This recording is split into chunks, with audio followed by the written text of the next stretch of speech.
Plein mon cul.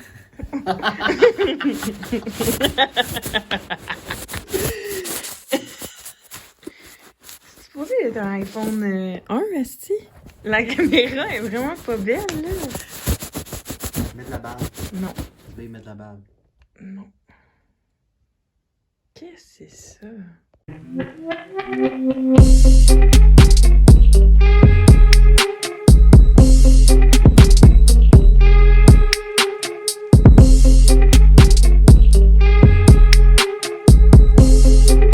Salut YouTube! J'ai reçu beaucoup de questions par rapport à mes changements corporels, ma pilosité, etc. Donc, la vidéo qui suit va parler uniquement de ça. Donc, homme sensible, s'abstenir et sinon, bon visionnement. Donc, tout d'abord, je vais vous expliquer un peu par rapport au nom pour que tout le monde comprenne bien. L'ablation des seins, on appelle ça une mastectomie. Quand tu te fais enlever les ovaires et tous les organes féminins avant le pénis, ça s'appelle l'hystérectomie. Et ensuite, le pénis, en fin de compte, c'est vraiment la phalloplastie. Pour commencer, je vais vous parler de la phalloplastie parce que c'est la dernière opération qui me manque. Dans le fond, ce qui est arrivé, c'est que le 17 septembre 2019, j'avais ma date d'opération.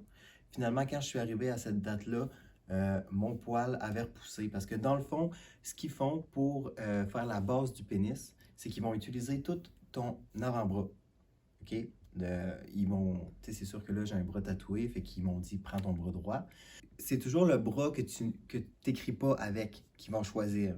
Je sais pas pourquoi, je pense que c'est à cause qu'ils veulent vraiment à cause que tu perds un peu de force dans ton avant-bras, veux pas, parce qu'ils vont tout aller t'enlever comme les nerfs et tout ça.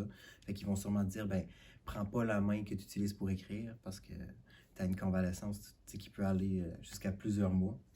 Donc, ça doit être pour ça. Bref, j'avais commencé l'épilation, ça faisait comme 2-3 ans que je le faisais, puis ça repoussait tout le temps. Ça se peut aussi que c'est à cause que vraiment j'ai une pilosité forte, parce que comme vous allez voir tantôt, j'ai vraiment beaucoup de poils sur la bedaine, j'ai du poil partout. Fait que j'imagine que ça a le rapport avec ça. Tu sais, on peut voir aussi, j'ai quand même beaucoup de barbe, donc c'est ça. Fait que je l'ai pas encore eu, mais je suis encore en attente. Mais là, avec le COVID puis tout, c'est vraiment retardé. Sauf que pour ma part, c'est pas quelque chose qui me dérange parce que avec les années puis tout, j'ai appris à m'accepter comme que je suis. C'est sûr que je veux absolument avoir la phalloplastie puis je suis encore en attente, mais c'est pas quelque chose qui presse, mettons, autant que de se faire enlever les seins, parce que quand tu te fais enlever cette partie-là, il faut que tu portes des binders puis tout pour les écraser, fait que c'est vraiment pas confortable. Moi, pour l'instant, il n'y a rien qui change, c'est juste, j'en ai pas encore, mais ça va faire 3 ans que je suis avec ma blonde, puis on est habitué à ça, fait que c'est pas un gros problème. On continue avec l'hystérectomie. L'hystérectomie, ça, je l'ai eu. C'est l'opération que tu te fais enlever tous les ovaires, tu sais, vraiment qui t'enlève tout le reste d'hormones féminines que tu as en toi avant de faire la phalloplastie. Donc ça, je l'ai eu. Ça a duré, je pense, 75 minutes l'opération, si je ne me trompe pas. C'était une affaire d'1 heure et demie ou je sais pas quoi. C'est vraiment pas long.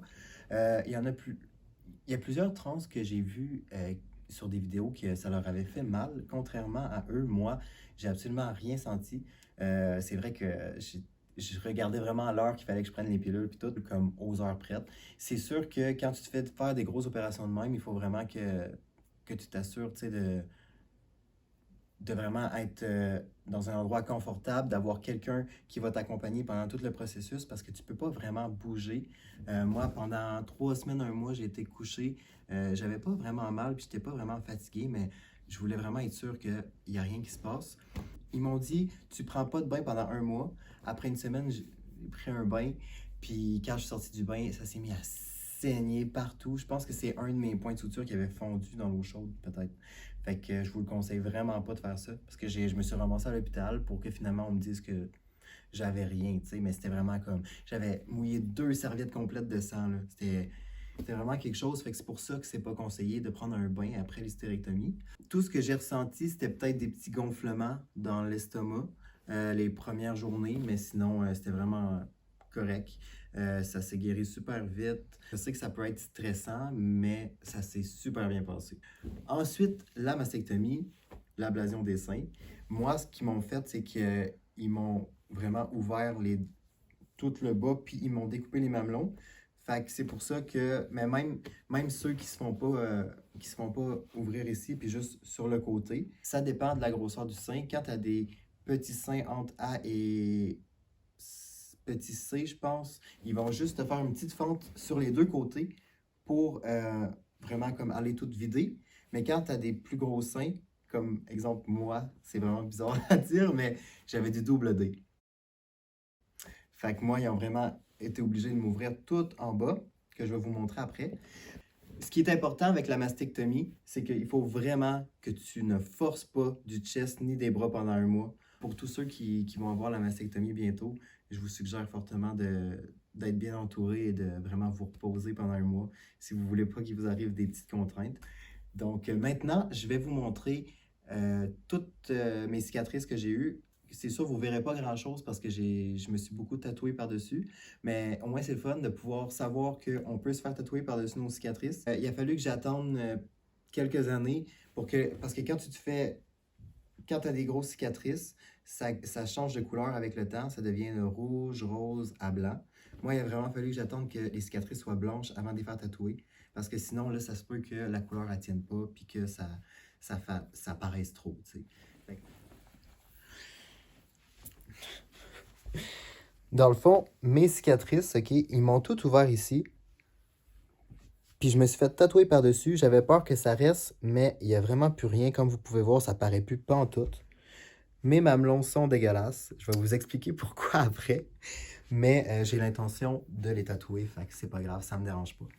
Ce qui est arrivé avec mes mamelons, c'est parce que quand tu te fais opérer, ils vont te couper tes mamelons. Ils vont te couper tes mamelons, puis ils vont les mettre dans la glace pendant qu'ils t'opèrent. Parce que c'est sûr qu'ils ne peuvent pas garder tes gros mamelons de seins, surtout quand tu as des gros seins, parce que tu n'en auras plus après. Fait que c'est ça, ils les mettent dans la glace, puis après, ils te les recoupent. Mais ça dépend de chaque personne. Il y a des personnes trans que j'ai vu que leur mamelon, là, était parfait, on dirait, aucune cicatrice. Puis il y a moi que ça a l'air de... C'est pas très beau, mais c'est pas grave. Ce qui est plate, c'est que c'était vraiment une partie de mon corps avant qui était vraiment sensible puis que j'aimais beaucoup. Fait que c'est plate que je ressens plus rien, malheureusement. Mais pour tout le bonheur que ça me procure, je m'en fous totalement. J'ai fait l'hystérectomie. Donc ça, c'est quand ils m'ont enlevé tous les ovaires. Ça, c'est avant la phalloplastie qui est le pénis. Puis ils m'ont fait, dans le fond, 3 trous. Il y en avait un ici. Il y en avait un ici. Puis un ici. Fait que comme vous pouvez voir, ça paraît presque pas. À cause du poil, surtout. Mais tu sais, il y a toujours moyen de se faire tatouer par-dessus. C'est déjà tout pour ma petite vidéo. C'était vraiment pas gros, mais je voulais quand même vous montrer pour répondre à quelques questions. J'espère que ça a pu aider certaines personnes.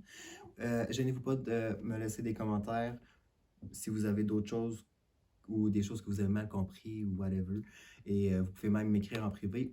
Et encore une fois, merci énormément de me suivre sur ma chaîne YouTube. À la prochaine.